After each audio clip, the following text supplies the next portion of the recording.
Hello and welcome back. Today we will be looking at a case suggestion of Leigh Ann Sabine. She's also known as Leigh Jones, Ann Sabine or Ann Martin, and she had a husband named John Sabine. She was born in Wales in 1947 and had one sister. She was born to her parents, the Evans. Unfortunately, it wasn't a great start to life as she was left by her mother and grew up between relatives and in the care system. As a child, she was reported as being mischievous and being rebellious. She would get herself into lots of trouble. In between staying with relatives and being in the care system, she lived with her dad and stepmom, but they really couldn't handle her behaviour. So at 16 years old, she was sent to live with her Auntie Dorothy and Uncle Leslie in London, who didn't have any children. They would treat her as their own and spoil her despite her bad behaviour. Family have said that she has got a real mean and evil streak and would often lie. Dorothy took her under her wing and pushed her towards nursing, which is what Leigh Ann did. She was training in a hospital in London where she actually met John, who was a patient. John Sabine was 28 years old and the pair had an affair. John was already married and had 2 children. He left his wife and 2 children for 17-year-old Leigh. They moved to Australia to start a new life. They lived in Australia for a little while and in the 60s moved to New Zealand. They had 5 children together. Their relationship was intense and quick, and for a while it was a good marriage, but this soon started to change and they really struggled. When being in New Zealand, Leigh wanted to be a model and singer and tried her hand at auditions, but nothing came of this. So the married couple decided to move from New Zealand back to Australia and went to Perth while leaving their children with the state.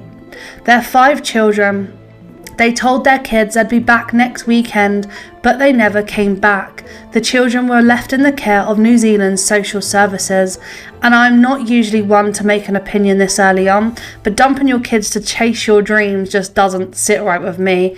And to think that Leigh herself was abandoned by her own mother, it was just history repeating itself. And her 5 children actually endured such a hard, difficult life. They suffered a lot while in the social system. John and Leigh settled in Perth and were known as Leigh and John Martin. They started a whole new life and became involved with dogs, particularly the dog show world, alongside their 9-to-5 jobs. They were actually described by those in the dog show world as a lovely couple, and they continued this life for around 13 years. In 1985, they went back to New Zealand to get their children. They had left them for nearly 20 years, telling the kids that they had to make that sacrifice because they had no money and spent the years trying to build their life up. The children reunited with their parents and the 2 youngest moved back in, but they were kicked out very quickly after an argument escalated and Leigh Ann had an altercation with her youngest daughter where she got charged with assault, but it was dismissed. This court case scared the couple. They told their friends they were going to go on holiday to Australia, but they actually went back to the UK, moving to Surrey in 1992. They both had jobs and a stable income, but Leigh lost her job for being over-friendly with customers, and this really took a hit on the finances of the couple. Leigh said that the store thought she must have been a tart. They then moved from Surrey to Wales and lived in a flat together. Everyone local knew Leigh, but no one can remember seeing her husband, John. By 1997, it seemed like John completely vanished. She told others that he ran off like he did with her and his first wife and never came back and moved abroad. John was an accountant, and it was reported that he wasn't really above board with some of his dealings, so some people thought this may also be a reason as to why he fled. She used to love telling a story to whoever would listen, and they would be different. She had no children, had never been married. To others, her husband left her and fled because their marriage was toxic and he was abusive to her. She also would talk of her time being a nurse, saying that she had a mannequin skeleton that she'd used for studying. She talks about this skeleton an awful lot. Locals had different ideas of who Leigh was. She was a nurse, a counsellor, no kids, no husband. She actually had a husband who fled. She was a famous cabaret singer. She told people whatever she wanted to and built up an imaginary image of her life. She went on living a normal life, taking up the hobby of gardening, even though she had no view of the garden from her flat. But it was her pride and joy, and the locals and others who lived in the block actually really liked the fact the garden was so lovely. She had boyfriends, and one that was reported on was called Derek, but that relationship was toxic and they split up. His children said she isn't this lovely, eccentric lady that everyone thinks.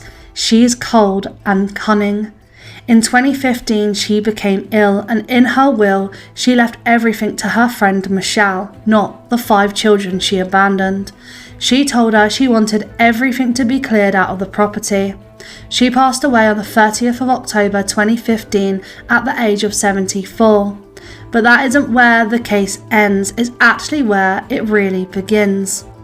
Michelle, who has left everything in the will, and one other friend decided they wanted to look at this skeleton that Leigh always banged on about. Leigh told them that it was wrapped up and under a plant in the garden. They moved the plant on top of it and various other items and had to cut through several layers of plastic, and the 2 women were hit with an unimaginable smell. It's then that they realised it was not a medical skeleton, but actually a person. Michelle then called the police. The police spoke to all those living in the block of flats and anyone local. They concluded there could be someone on the loose. And the person who was actually charged with murder was Michelle, who found the body. She was released without charge a month later. When examining the body, it was in a good condition, and they were able to identify that they had been hit on the head, and they treated this as a murder investigation. The remains were wrapped in 41 layers. The area in which Leigh lived has a very low crime rate, so this really shocked the whole community. Forensic examination revealed that because of the layering, it was actually mummified, and that is why it was in a good state. The male was wearing pyjamas and had a gold ring on.